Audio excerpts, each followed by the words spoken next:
The sun shone brightly on the Santa Monica Pier, where laughter, music, and the sweet scent of cotton candy drifted through the warm California air.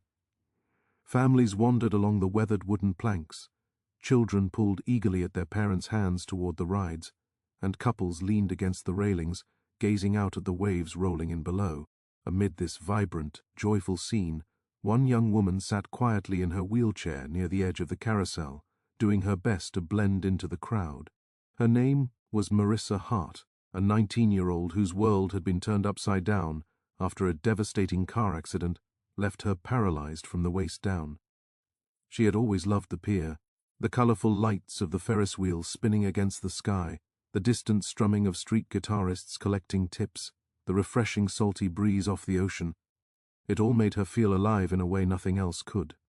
But what she dreaded most were the stares, the way strangers' eyes dropped to her chair before ever meeting her face, the pity, the awkward glances, the unspoken questions. That day, though, she refused to let fear hold her back. She decided to roll along the pier on her own, grab a fresh lemonade and simply enjoy the world like everyone else around her. She wanted, more than anything, to feel normal again. That sense of normalcy shattered quickly. 3 young men spotted her from across the boardwalk. They were loud, cocky, and clearly feeding off each other's energy.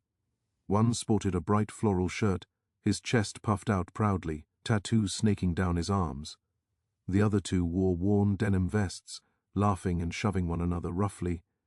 Their crude jokes paused the moment their gazes locked onto Marissa. Their grins twisted into something sharper, meaner. They sauntered over slowly, like predators closing in. One leaned in close, his voice dripping with mockery. He snarled. The word hit her like a slap. Marissa froze. She was used to hushed whispers and averted eyes, but this was bold, cruel, and out in the open for everyone to hear. Before she could respond, the guy in the floral shirt barked a laugh and swung his boot hard against the side of her wheelchair. The jolt rocked her violently, nearly tipping her sideways. She gasped, one hand flying out to grip the armrest, the other clutching the wheel to steady herself. She teetered on the edge of falling onto the pier planks.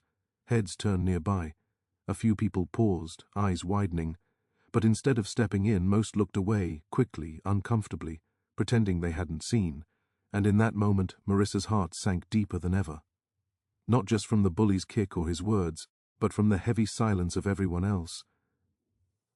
Marissa blinked back the hot sting of tears, but the men weren't done. They jeered louder, treating her wheelchair like a punchline. "Bet you can't even stand up without someone carrying you," one sneered.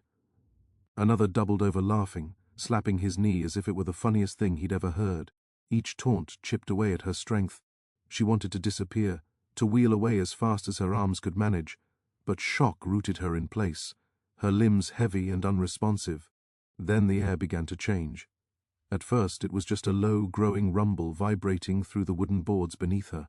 The bullies' laughter faltered, their heads swiveling toward the street that led onto the pier. One by one, motorcycles rolled in, chrome flashing in the sunlight, engines growling deep and powerful. Black leather jackets, heavy boots, tattoos that spoke of hard roads and harder lives, dozens of them, maybe more, poured onto the pier. The ground seemed to shake as they parked and dismounted. A wave of bikers, men and women, young and old, strode forward with purpose. Their faces were set, anger held in tight check. Their vests bore patches, symbols of loyalty and brotherhood, but it wasn't the insignia that commanded attention. It was their unity, their quiet, unyielding presence. The bullies, so bold moments before, suddenly paled. The one in the floral shirt lost his smirk, eyes darting for an exit that wasn't there. The crowd on the boardwalk had gone still, every gaze now locked on the unfolding scene. The bikers moved as one, forming a solid wall around Marissa. Boots thudded in rhythm on the planks. The leader, a tall, broad man with a silver-streaked beard and eyes that burned with controlled fury, stepped right up to the bullies. He crossed his massive arms, saying nothing. He didn't need to. The rest fanned out behind him, an unbreakable shield of leather and resolve. The bullies shrank back, suddenly small and exposed. Their bravado melted away like ice in the sun. No fists flew, no shouts were needed.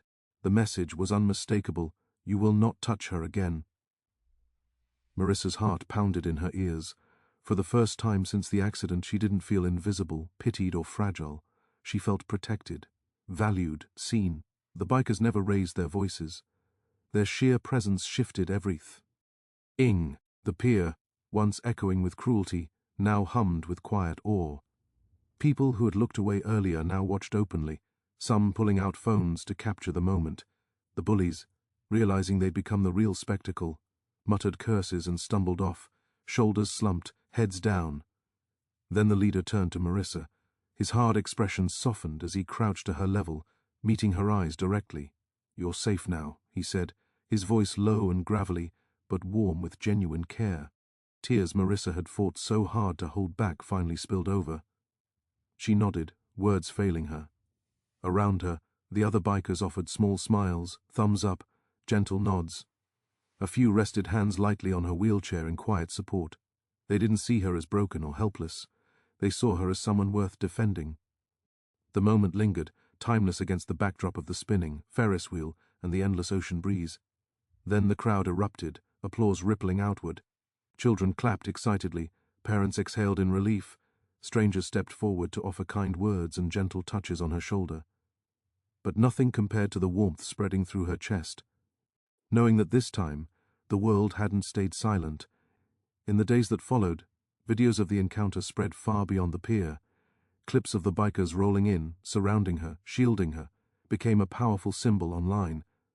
People shared the story, posted their own experiences of kindness prevailing over cruelty, or reflected on times they wished they'd spoken up.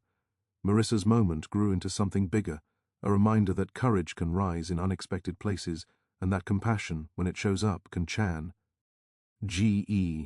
everything. On that bright day at Santa Monica Pier, a group of bikers turned a scene of cruelty into one of unforgettable humanity.